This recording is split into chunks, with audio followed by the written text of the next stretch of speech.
पूरे 2 दिवसीय सत्र के दौरान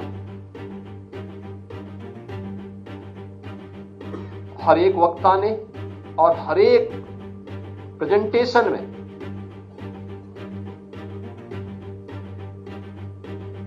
टाइम और स्पेस दोनों का ध्यान रखा। यानी जिसे आप कह सकते हैं कि यूपी पुलिस अपने समय के प्रति समयबद्ध है, यह उसका एक उदाहरण यहां पर देखने को मिला है। हमने किसी का चेहरा नहीं देखा, किसी की जाति नहीं देखी, किसी का मत और मजहब नहीं देखा। अगर योग्य है ये उसका अधिकार है। वेलफेयर की स्कीम में अगर वो यूपी का नागरिक है, यूपी में रहता है, भारत का नागरिक है, उसको वेलफेयर स्कीम का लाभ मिलना चाहिए। लेकिन जहां पर किसी ने कानून को ठेंगा दिखाने का प्रयास किया तो कानून ने उसको उसी प्रकार से उसकी गिरेबान को पकड़ने का काम भी किया है और यह उत्तर प्रदेश ने करके दिखाया है। आज जिसका उदाहरण देश के अंदर अलग अलग राज्यों में भी लोग उदाहरण के रूप में प्रस्तुत करने का प्रयास कर रहे हैं। लेकिन वहां पर भी मीडिया, हम नहीं बोल रहे हैं लेकिन मीडिया उसको बोलते है यूपी मॉडल आ गया। ये प्रयास करने से होता है, आउट ऑफ बॉक्स जब हम कार्य करने का प्रयास करते हैं तब इस प्रकार की चीजें सामने आती है। हमारा व्यवहार कॉमन मैन के प्रति क्या है, ये केवल हमारी संवेदनशीलता को ही प्रदर्शित नहीं करता, हमारे लिए ह्यूमन इंटेलिजेंस का भी वह एक माध्यम बनता है। मैं आपको बताऊं, मेरे सामने मेरे पास जितनी भी सूचनाएं आती हैं, ज्यादातर मैं ह्यूमन इंटेलिजेंस के माध्यम से मुझे जमीनी हकीकतों की जानकारी मिल पाती है, क्योंकि मैं इसीलिए जनता दर्शन कार्यक्रम में नियमित रूप से जाता हूं। एप्लीकेशन उसकी वो शिकायत नहीं करता और मुझे इस चीज पे अचानक मुझे अच्छा नहीं लगता जब कोई किसी एक दूसरे की शिकायत करता है, लेकिन मैं उसकी एप्लीकेशन को देख करके, उसकी प्रार्थना पत्र को देख करके, उसकी पीड़ा को देख करके समझ सकता हूं कि जमीनी धरातल पर क्या हो रहा है। मैं बार बार कहता हूं कि आप जब जिले में जा रहे हैं तो एक बार जनप्रतिनिधियों से बातचीत कर लें, महीने में एक बार आप उनके साथ बैठ जाएंगे। मैं मानता हूं जनप्रतिनिधि इस लोकतांत्रिक व्यवस्था की एक महत्वपूर्ण कड़ी है, हम उसको नजरअंदाज नहीं कर सकते। लेकिन अगर हम वास्तविक स्थिति के बारे में उसे अवगत कराएंगे तो कोई भी जनप्रतिनिधि गलत कार्य के लिए नहीं बोलता, लेकिन हमें अवगत कराना पड़ेगा, बताना पड़ेगा। हम संवाद नहीं करेंगे, हम उनके साथ चर्चा नहीं करेंगे, सही तथ्यों से अवगत नहीं कराएंगे तो स्वाभाविक रूप से उसके सामने जो पीड़ित आ रहा है वह पीड़ित ही अपनी बात को जब बोलता है तो लोग ये मानते हैं कि यही सच है। और इसीलिए हमें जनप्रतिनिधियों के बीच संवाद बनाना पड़ेगा, उनके फोन कॉल को रिसीव करना पड़ेगा, हमें समाज से जुड़े हुए इंटेलेक्चुअल के साथ भी संवाद बनाना पड़ेगा। जब किसी अच्छे पुलिस अधिकारी का ट्रांसफर होता है, पब्लिक से हमारे बीच में सिफारिश आती है कि साहब अच्छा अधिकारी है, लेकिन जब कोई गलत व्यक्ति वहां से हटाया जाता है, पब्लिक हमें धन्यवाद देने के लिए आती है कि साहब आपने हमारी इस बला को टाल दिया, इसने हमें जीना हराम कर दिया था, बहुत बेकार आदमी था, महाभ्रष्ट था। यानी ये भी चीजें हमें सुनने को मिलती है। दोनों स्थितियों को हम पेश करते हैं। अच्छा अधिकारी को हम पेश होता हम उनसे कहते हैं अच्छा अधिकारी है इसलिए दूसरी जगह भी तो अच्छे लोगों को काम करना चाहिए। और एक व्यक्ति ने अच्छी न्यूज डाल दी है तो कुछ समय तक ये चलेगी, हम इसको मॉनिटर कर रहे हैं। अन्य जगहों पर भी अच्छा का लाभ मिलना चाहिए और वह अच्छे का लाभ देने की दिशा में हम सबको प्रयास करना चाहिए कि हम अपने आचरण से, अपने व्यवहार से उसको और सुदृढ़ करें। कुछ अच्छे उदाहरण प्रस्तुत किए थे। सीपी आगरा ने आगरा की उस घटना का उल्लेख किया था जो वहां पे कन्वर्जन के साथ साथ नेशनल सिक्योरिटी के लिए एक थ्रेट आगरा से देखने को मिला था। यह उदाहरण आंखों को खोलने वाला है। एक जगह का नहीं, अनेक जगहों पर इस प्रकार की चीजें मिलेंगी और केवल कन्वर्जन से जुड़ा हुआ मामला नहीं है। और राष्ट्रीय सुरक्षा के सामने पैदा की जाने वाली आने वाली चुनौतियां हैं और इन सभी पर आने वाले समय में हमें अपने आप को तैयार करना होगा। और पहले से ये प्रेजेंटेशन जो मैंने पहले भी कहा कि टाइम एंड स्पेस का पूरा ध्यान रखा गया। यानी अक्सर होता है कि कोई व्यक्ति महाकाल का शिकार क्यों होता है, क्योंकि वह काल का ध्यान नहीं देता। लेकिन यहां पर मुझे लगता है कि आपने काल का ध्यान रखा तो महाकाल भी आपका सहयोग करेगा। इस विश्वास के साथ मैं एक बार फिर से इस 2 दिवसीय पुलिस मंथन के लिए पुलिस महानिदेशक और उनकी पूरी टीम को हृदय से बधाई देता हूं।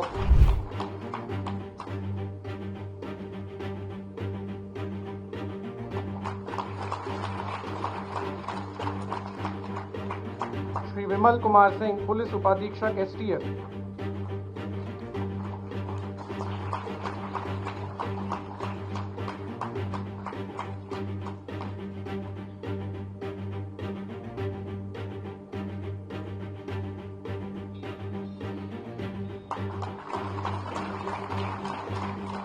श्री अरुण कुमार, मुख्य आरक्षी एसटीएफ।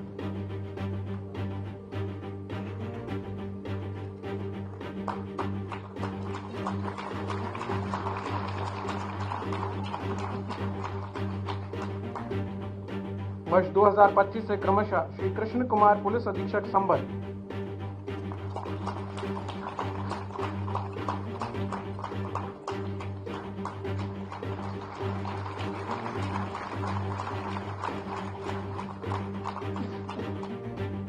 श्री प्रमेश शुक्ला, पुलिस उपाधीक्षक एसटीएफ।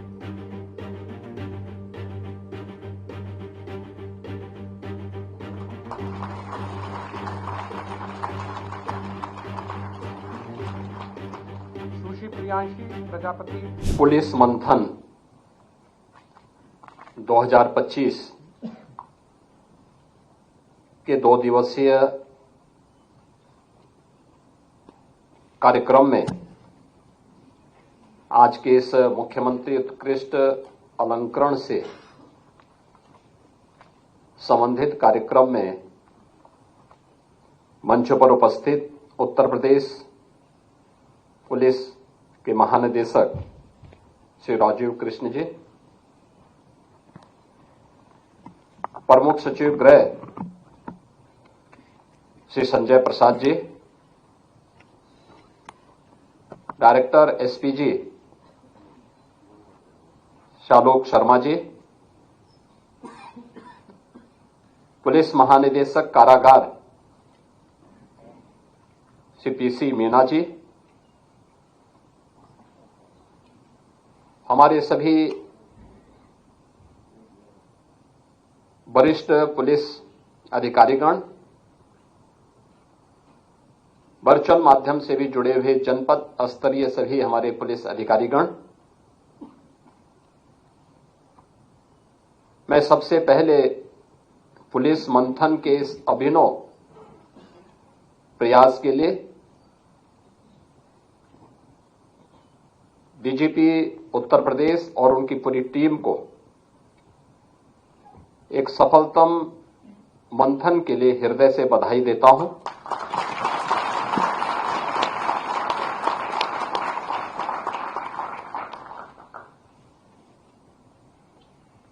आदरणीय प्रधानमंत्री जी के स्मार्ट पुलिसिंग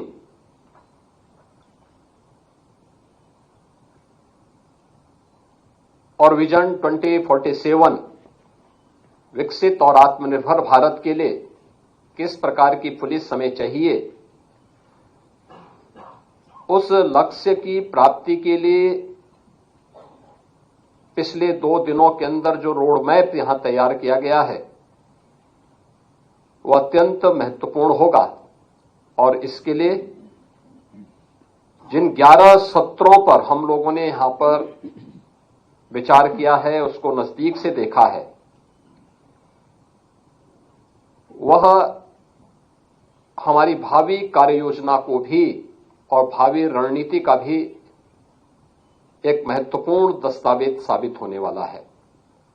और इसलिए मैं उन सभी प्रस्तुतियों के लिए जो अलग अलग प्रेजेंटेशन के माध्यम से अलग अलग वक्ताओं ने यहां पर 11 सत्रों के माध्यम से, जिसमें लगभग 65 के आसपास, लगभग 55 के आसपास वक्ताओं ने अपने विचार यहां पे रखे हैं। उन सभी को भी अपने महत्वपूर्ण विचारों से अवगत कराने के लिए मैं हृदय से धन्यवाद देता हूं। आज का यह अलंकरण समारोह भी उत्तर प्रदेश पुलिस और उससे जुड़ी हुई विभिन्न विंग्स के हमारे उन अधिकारियों के सम्मान का भी समारोह है जिन्हें हमें अलग अलग वर्षों में मुख्यमंत्री के उत्कृष्ट अलंकरण से सम्मानित किया गया है। मैं उन सभी पुलिस कार्मिकों और अधिकारियों को हृदय से बधाई देता हूं जिन्हें 2023-24, 24-25 और 25-26 के यह मुख्यमंत्री उत्कृष्ट अलंकरण से अभी यहां पे सम्मानित किया गया है। मैं उनको और उनकी पूरी टीम को, उनके परिवार के सभी सदस्यों को इस अवसर पर हृदय से अपनी बधाई देता हूं, अपनी शुभकामनाएं देता हूं। पिछले 2 दिनों से देश की आबादी के सबसे बड़े राज्य उत्तर प्रदेश में पुलिस मंथन के इस विशेष कार्यक्रम को हम लोगों ने आगे बढ़ाया है और आप जानते हैं कि इसकी प्रेरणा का स्रोत है आदरणीय प्रधानमंत्री जी की डीजीज और आईजीपी की कॉन्फ्रेंस।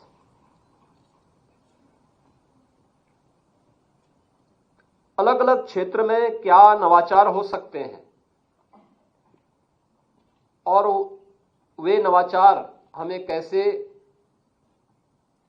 समसामयिक चुनौतियों से जूझने और उसके अनुरूप अपनी रणनीति तैयार करने के लिए कैसे तैयार कर सकते हैं, उसी पर आधारित था यह पुलिस मंथन का कार्यक्रम।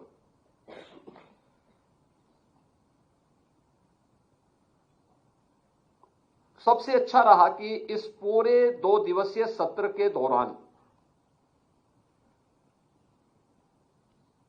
हर एक वक्ता ने और हर एक प्रेजेंटेशन में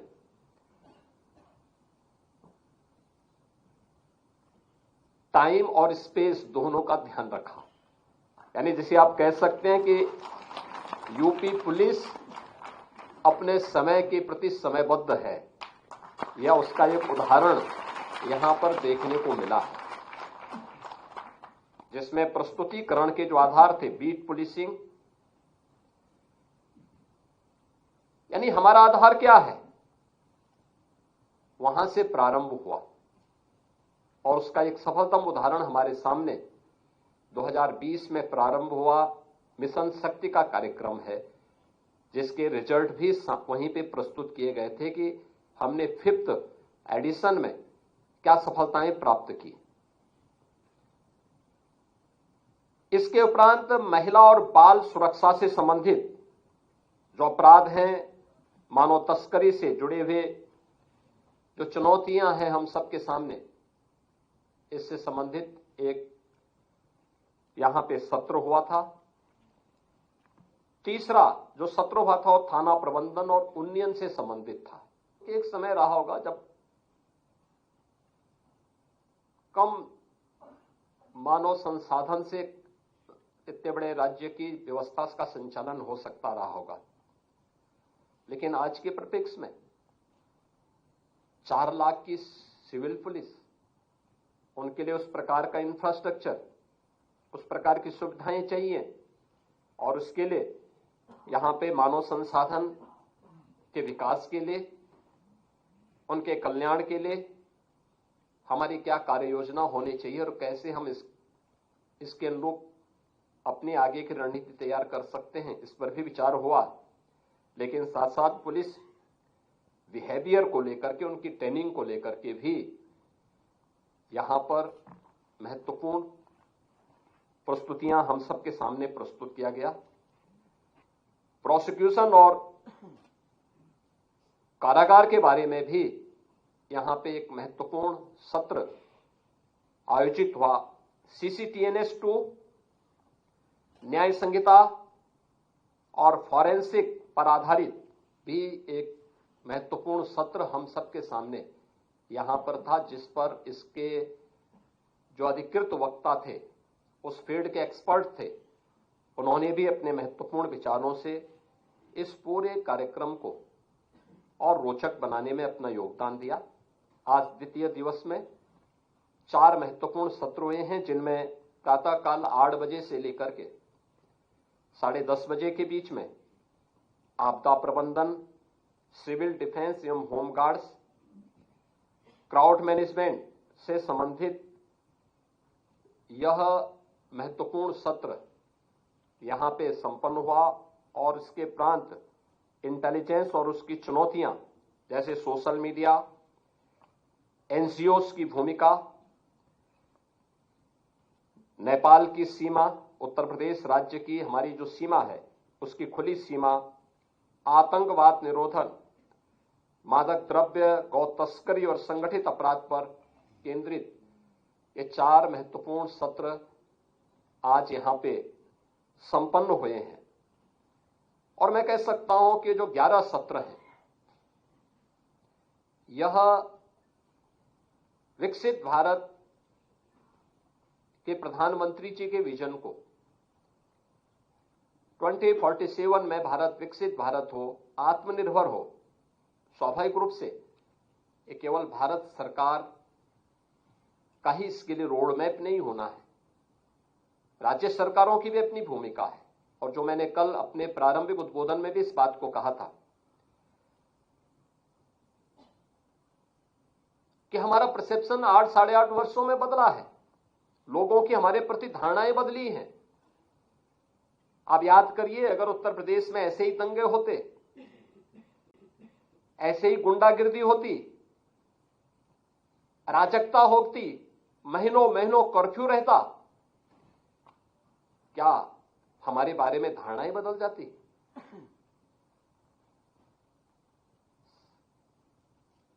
हमने उस धारणा को बदलने के लिए प्रयास किए, आउट ऑफ बॉक्स सोचा, कानून के दायरे में रह करके कानून के दायरे का हर एक व्यक्ति को एहसास कराया। परिणाम है, लोगों की धारणा उत्तर प्रदेश के बारे में बदली। हर व्यक्ति किसी भी फील्ड का हो, आज उस बात को मानता है कि हां, उत्तर प्रदेश में परिवर्तन हुआ है। अगर सुरक्षा नहीं होती तो हमारा इंफ्रास्ट्रक्चर इतना मजबूत नहीं होता।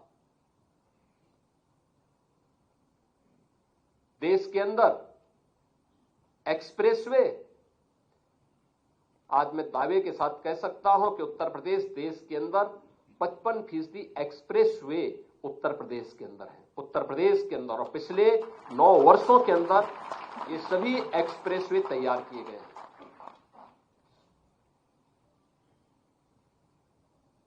देश के अंदर सबसे बड़ा एयर कनेक्टिविटी का नेटवर्क भी यूपी के पास है और अभी उत्तर प्रदेश देश का सबसे बड़ा एयरपोर्ट का शुभारंभ करने जा रहा है। इसी अगले महीने ही यह शुभारंभ हो जाएगा। देश का सबसे बड़ा रेल नेटवर्क भी यूपी के पास है, 16,000 किलोमीटर का रेल नेटवर्क। सबसे ज्यादा शहरों में मेट्रो का संचालन, पब्लिक ट्रांसपोर्ट की सुविधा उत्तर प्रदेश के अंदर है। देश के अंदर पहली रैपिड रेल और देश का पहला वाटरवे ये यूपी के अंदर आज संचालित हो रहा है। ये प्रयास करने से आगे बढ़ा है, लेकिन उसकी नींव है आज हर व्यक्ति यहां आता है, हर व्यक्ति निवेश करने को तैयार है।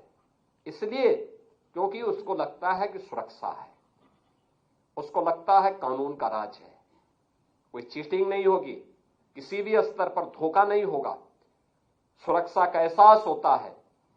और उसके लिए जब उस प्रकार का वातावरण बनाया गया तो वह व्यक्ति इसके लिए तैयार हो पाया और इसीलिए आज यहां निवेश भी है तो उसके अनुरूप हमने एम्प्लॉयमेंट भी दिया है।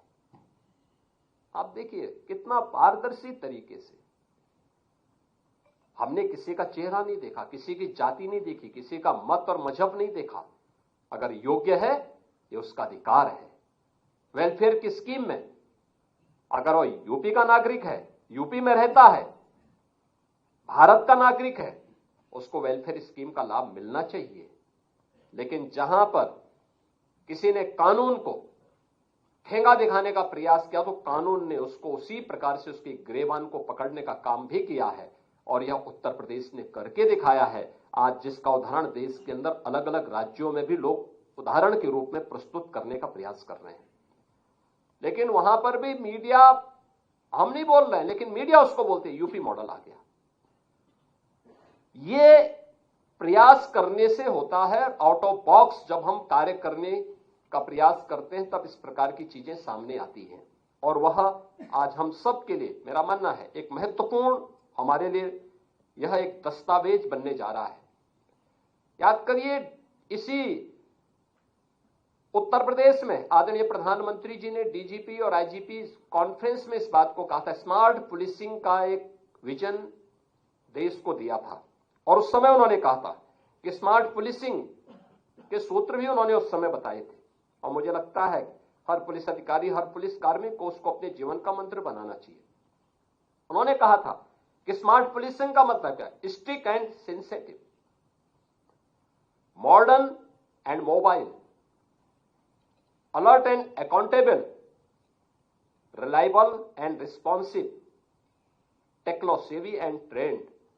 यह सूत्र हमें कानून प्रवर्तन के भविष्य के लिए निरंतर और स्पष्ट मार्गदर्शन भी यह हम सबका करता है। यानी भविष्य की चुनौतियों के प्रति हम सबको सदैव तैयार रखता है। इस दृष्टि से हमें इन सभी बातों को अपने जीवन का हिस्सा बनाना पड़ेगा। थाना प्रबंधन से जुड़ा हुआ सत्र, जिसके बारे में मैंने पहले भी कहा, वास्तव में हमारी नींव है। हमारा व्यवहार कॉमन मैन के प्रति क्या है, ये केवल हमारी संवेदनशीलता को ही प्रदर्शित नहीं करता, हमारे लिए ह्यूमन इंटेलिजेंस का भी वह एक माध्यम बनता है। मैं कहता हूं, मेरे सामने, मेरे पास जितनी भी सूचनाएं आती हैं, ज्यादातर मैं ह्यूमन इंटेलिजेंस के माध्यम से मुझे जमीनी हकीकतों की जानकारी मिल पाती है। क्योंकि मैं इसीलिए जनता दर्शन कार्यक्रम में नियमित रूप से जाता हूं।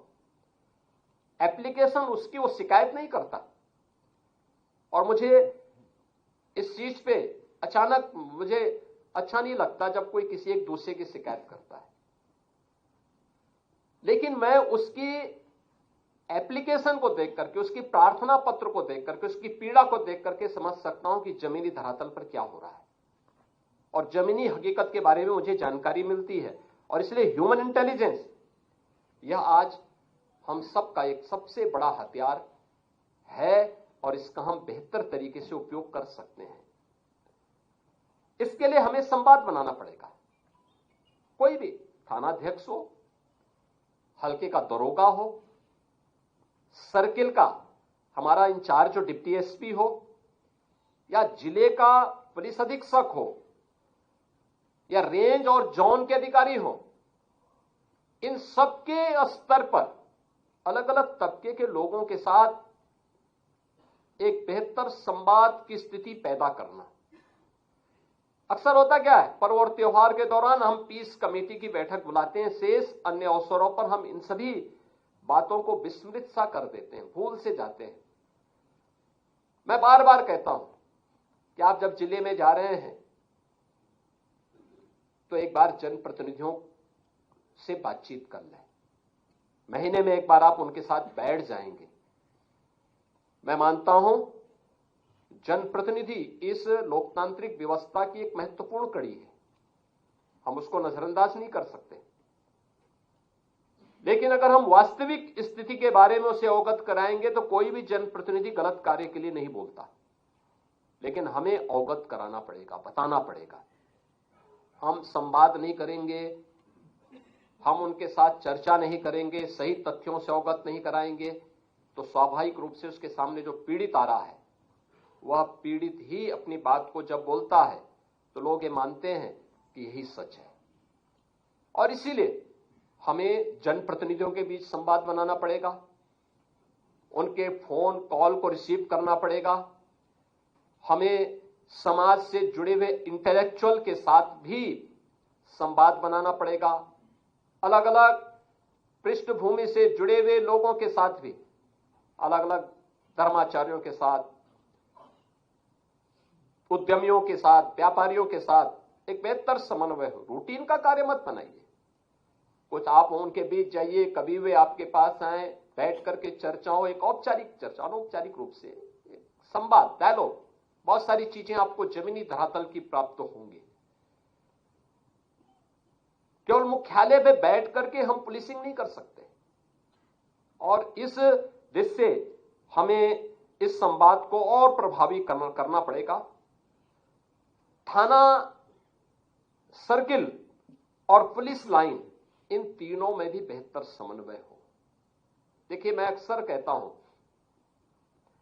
कि घटना घटित होती है कहीं पे, हम थाना इंचार्ज को जवाबदेह बनाते हैं।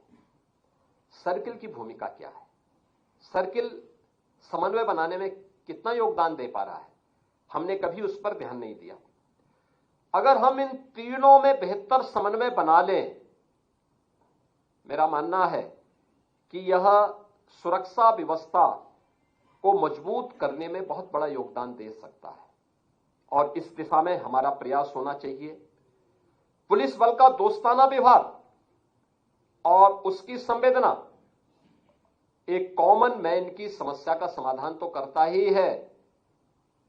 कॉमन मैन के मन में आपके प्रति एक बेहतर धारणा भी बनता है, और उसको बनाए रखने के लिए, देखिए, मैं बार बार इस बात को कहता हूं, मेरे पास लोग आते हैं, अलग अलग तबके के लोगों से मैं मिलता हूं, बातचीत करता हूं, तो मैं बहुत सारी चीजों को इस बार रूप में देखता हूं। किसी अच्छे पुलिस अधिकारी का ट्रांसफर होता है या प्रमोशन होता है, उसके बाद जाता है, या टेन्योर, हमने प्रयास किया है कि पॉलिटिकल इंटरफेरेंस न्यूनतम रहे। लोकतांत्रिक व्यवस्था में एक चुनौतीपूर्ण कार्य है और न्यूनतम है।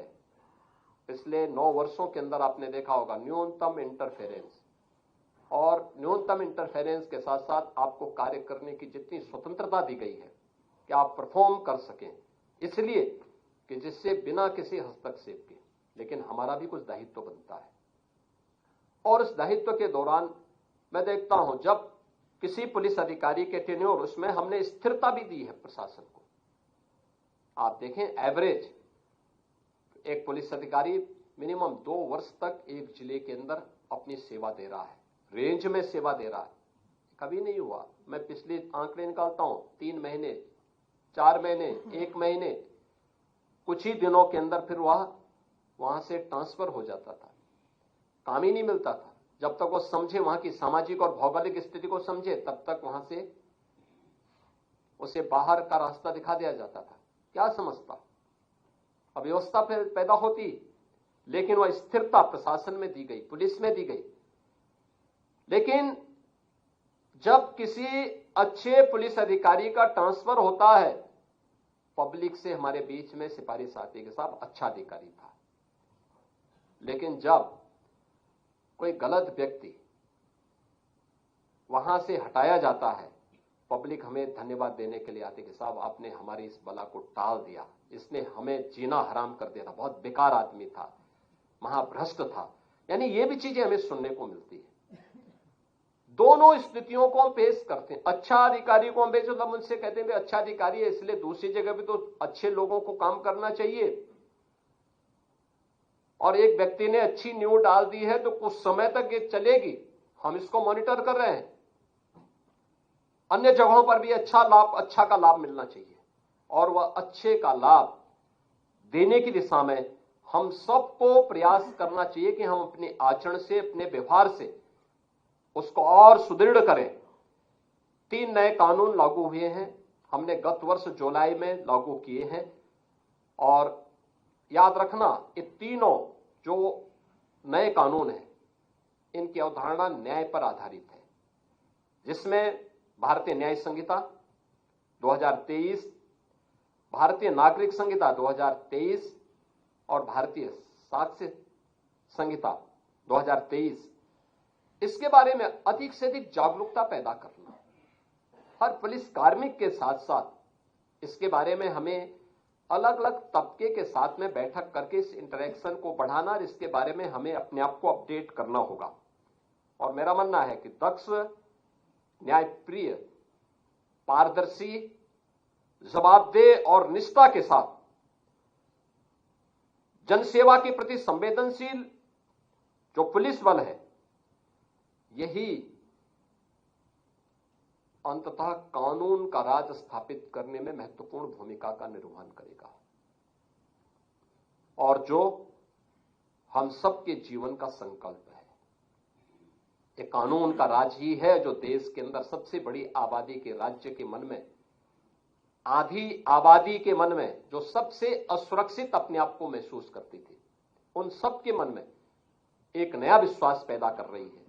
और मैं मानता हूं इसी कानून के राज के लिए हमें अपने आप को अपडेट होना पड़ेगा, हर एक परिस्थिति से, हर चुनौती से जूझने के लिए तैयार होना पड़ेगा और इसके लिए एक बेहतर प्लेटफॉर्म पुलिस मंथन का मिला है। पुलिस मंथन के इस अवसर पर बहुत सारे प्रस्ताव हमारे सामने आए। हम पुलिस के इंफ्रास्ट्रक्चर को बढ़ा रहे हैं। हमने वह समय भी देखा है जब जर्जर, खपरेल और एस्बेस्टस बैरक के नीचे, टूटे हुए बैरक के नीचे हमारे जवानों को रहने के लिए मजबूर होना पड़ता था।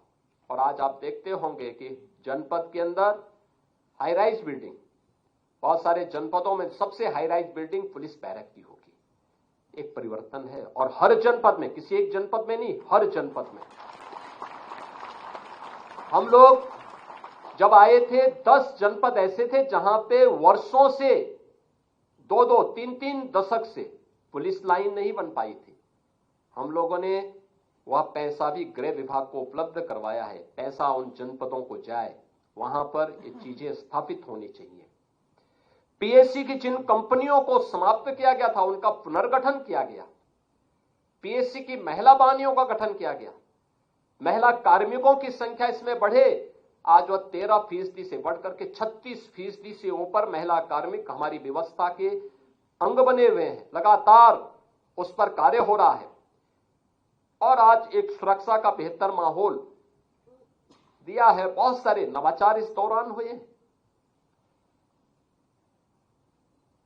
प्रदेश सरकार ने जिन चीजों को यहां पर लागू करने का काम किया है, और मुझे लगता है कि साइबर मुख्यालय के बारे में जो हमारी आगे की प्रक्रिया का हिस्सा है, हमें तत्काल इस पर अपनी कार्रवाई को आगे बढ़ाना चाहिए। हर पुलिस कमिश्नरेट का अपना एक अच्छा भवन हो, उसके मानकीकरण की दिशा में अविलंब निर्णय लेते हुए इस कार्य को आगे बढ़ाना पड़ेगा। मॉडल थाने शहरी क्षेत्र में, ग्रामीण क्षेत्र में किस प्रकार के होने चाहिए, हमें उसके बारे में अपने आप को तैयार करना चाहिए। प्रदेश के अंदर हमें अन्य कार्यों के साथ ही मिशन शक्ति से जुड़ी हुई जो महिला बीट अधिकारी हैं, उनके लिए भी हमारा प्रयास होना चाहिए कि यक्स ऐप के साथ तो सब जुड़ेंगे ही, हर कार्य को वे अपडेट करेंगे ही, लेकिन स्कूटी उन्हें उपलब्ध हो और इस कार्यक्रम को हम तेजी के साथ आगे बढ़ा सकें, यह आज की आवश्यकता है। बीट लेवल पर जो हमारे आरक्षी काम करेंगे, उनके पास उस प्रकार के संसाधन हो जिससे उसे आज के समय में केवल उधार के बल पर या साइकिल से अपनी यात्रा तय करने के लिए मजबूर न होना पड़े या अन्य गलत स्रोत से वह पैसा न आहरित करें। इन सभी बातों को हम ध्यान रखें, इन पर हम लोग अवश्य विचार करके तत्काल हमें निर्णय लेने पड़ेंगे। और मेरा मानना है कि जो 2 दिवसीय पुलिस मंथन का एक कार्यक्रम है, यह एक बहुआयामी और बहुपक्षीय सत्रों के रूप में आदरणीय प्रधानमंत्री जी के विजन 2047 की दृष्टि से अत्यंत महत्वपूर्ण सत्र रहा है और इसको हमें प्रत्येक वर्ष के कैलेंडर का एक पार्ट बनाना चाहिए। हर वर्ष हमारा प्रयास होना चाहिए कि जो विषय हमने लिए हैं हर वर्ष वो विषय लेने आवश्यक नहीं। हां, समय समय पर जो भी यहां की जिन मुद्दों पे चर्चा हुई है उसको फॉलोअप करने की व्यवस्था तो होनी चाहिए। संबंधित विभागों के द्वारा उसको फॉलोअप कितना हम आगे बढ़े हैं उस पर चर्चा करना।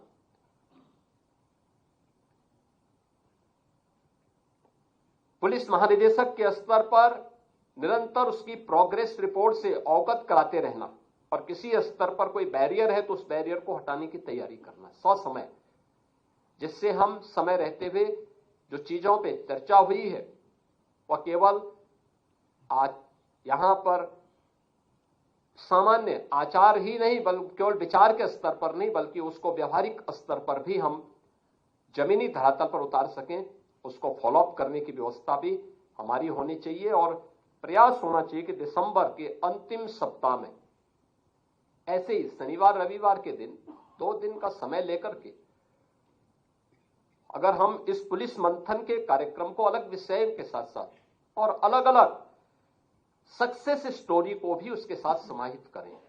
जैसे कुछ अच्छे उदाहरण प्रस्तुत हुए थे। सीपी आगरा ने आगरा की उस घटना का उल्लेख किया था जो वहां पे कन्वर्जन के साथ साथ नेशनल सिक्योरिटी के लिए एक थ्रेट आगरा से देखने को मिला था। यह उदाहरण आंखों को खोलने वाला है। एक जगह का नहीं, अनेक जगहों पर इस प्रकार की चीजें मिलेंगी और केवल कन्वर्जन से जुड़ा हुआ मामला नहीं है। और राष्ट्रीय सुरक्षा के सामने पैदा की जाने वाली आने वाली चुनौतियां हैं और इन सभी पर आने वाले समय में हमें अपने आप को तैयार करना होगा। और पहले से ये प्रेजेंटेशन जो मैंने पहले भी कहा कि टाइम एंड स्पेस का पूरा ध्यान रखा गया। यानी अक्सर होता है कि कोई व्यक्ति महाकाल का शिकार क्यों होता है, क्योंकि वह काल का ध्यान नहीं देता है।